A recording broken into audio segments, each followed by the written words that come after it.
அவங்களுடைய மாவட்ட செயலாளரை பத்தி நினைக்கிறது தான் பெருசா இருக்கு. இங்க ஒருத்தர் நாமக்கல் மாவட்ட செயலாளர் சரியான ஒரு சில்லறையார் பாம்பு போட்டிருக்கு. தமிழக வெற்றி கழகத்தினுடைய பெண்களுக்கு பதவி வாய்ந்தவர்னு சொல்லி ஒரு நல்ல குடும்பத்துக்குள்ள பூந்து அந்த பெண்களுக்கு எப்படி கொள்கை சொல்லி தராம பாருங்க.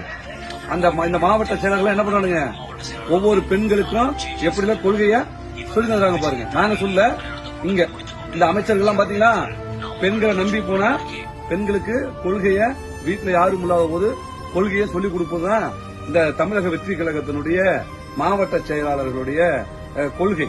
அண்ணன் விஜய் அவர்களை நான் ஒருபோதும் தவறு சொல்வதில்லை. அவர் வந்திருக்கிறார். அவருக்கு அரசியல் புரிதல் இல்லாமல் அவர் யாரோ ஒரு வழிகாட்டுதல் பேரில் அண்ணன் வந்துவிட்டார். அவர் கூட இருக்கிறோம். இந்த கேள்விக்குறிகளுக்கு சரியான கேள்விகளை முதலில் வகுப்பிடுங்கள்.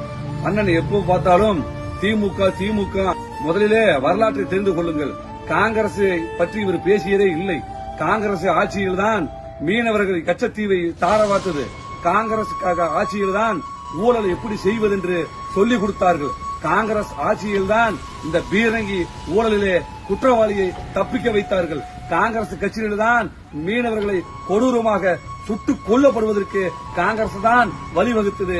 இலங்கையிலே தமிழர்களையும் எனது பெண்களையும் கொல்வதற்கு காங்கிரஸ் கட்சி தான் அதோட ராணுவத்தை அனுப்பி சித்திரவதை செய்து ரசிக்க வைத்தது.